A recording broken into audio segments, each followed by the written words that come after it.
Hi guys, magandang araw po sa lahat. Kamusta po kayo?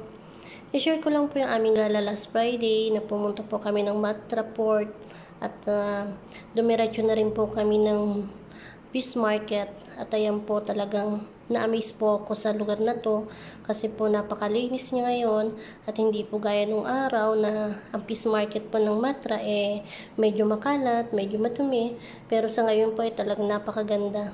Ayan po guys, makikita niyo po yung mga isda sariwang-sariwa. Ang sarap po sanang mamili, kaya lang wala pa pong sahod. Window shopping lang po muna ng mga isda at talagang nakakaingit sana. Ayan po, ang lalaki po nila, talagang wala pa pong mga yelo yan.